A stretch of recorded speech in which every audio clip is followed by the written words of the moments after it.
Vous êtes inscrit chez Ornicar pour votre formation en conduite accompagnée. Il est temps de demander un numéro NEPH en ligne sur le site de la NTS. Attention, suivez scrupuleusement cette vidéo pour faire votre demande sans commettre d'erreur. Connectez-vous dans votre espace examen sur Ornicar et cliquez sur Je fais ma demande. Une fois sur le site de la NTS, cliquez sur Je fais ma demande en ligne. Vous devez vous connecter à votre compte à NTS. Si vous n'en possédez pas encore, vous devez en créer un. Si vous ne savez pas comment faire, référez-vous à notre tutoriel sur l'ouverture d'un compte sur le site de la NTS. Vous êtes désormais sur l'interface pour faire votre demande. Entrez dans Mon espace conducteur et cliquez sur Commencer la demande. Le motif de la demande est essentiel, vous ne pourrez plus le modifier ensuite. Cliquez sur Je m'inscris pour pouvoir me présenter aux épreuves du permis de conduire. Selon votre situation, choisissez pour une personne majeure ou mineure. Il s'agit d'une première inscription pour passer les épreuves du permis de conduire. La catégorie de permis demandée est la B, pour un permis voiture. Une visite médicale n'est pas nécessaire, sauf recommandation de votre médecin.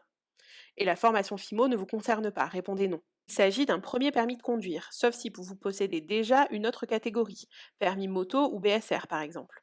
Vous êtes alors dans le cadre d'une extension de catégorie. Référez-vous à la vidéo Extension de catégorie. Nous arrivons à la question la plus importante. À la question sur le choix de votre formation, cliquez sur Une formation d'apprentissage anticipé de la conduite AAC. C'est là que vous renseignez à l'administration votre choix de suivre une formation en conduite accompagnée. Ensuite, répondez oui à la question Je déclare comprendre et lire couramment le français et répondez non aux trois questions suivantes. Attention, un véhicule aménagé ne concerne que les personnes en situation de handicap. Enfin, répondez selon votre situation aux trois dernières questions avant de passer à l'étape suivante et de valider le motif.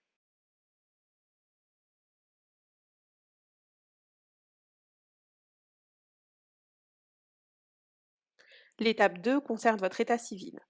Renseignez toutes vos informations personnelles. Il faut qu'elles correspondent à ce qui est inscrit sur votre pièce d'identité. Vérifiez bien l'orthographe. Attention, un nom d'usage est un nom de famille utilisé par une personne dans la vie courante, distinct de votre nom de naissance, le plus souvent à la suite d'un mariage. Si vous êtes mineur, renseignez aussi les informations personnelles de votre représentant légal.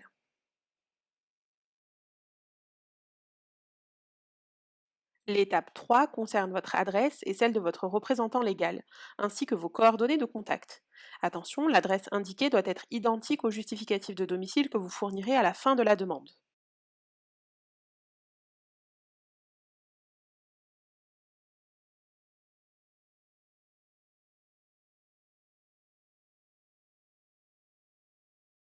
Il faut maintenant choisir le mode d'envoi de votre photo et signature. Si vous disposez d'une photo d'identité et d'une signature numérique, sélectionnez la première colonne et indiquez le code photo numérique. Sinon, cochez la deuxième colonne et vous pourrez envoyer une photo via le formulaire fourni à la fin de la demande.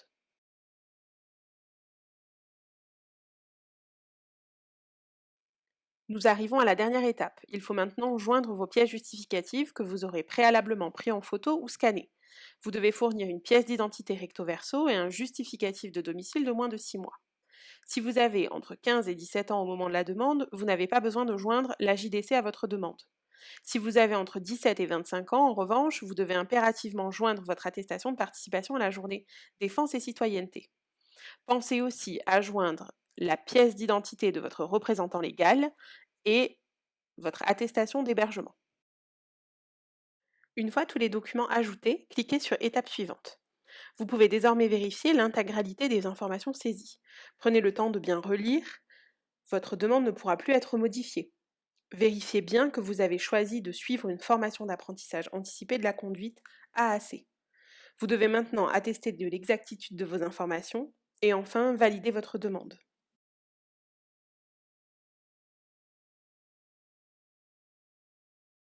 Il ne vous reste plus qu'à envoyer votre photo et votre signature. Pour cela, téléchargez votre formulaire de dépôt photo et signature et envoyez-le à l'adresse indiquée en haut à droite du document. Comptez environ 3 semaines pour le traitement de votre dossier en ligne par l'administration. Pour suivre l'avancée de votre demande, rendez-vous dans votre espace conducteur sur le site ANTS.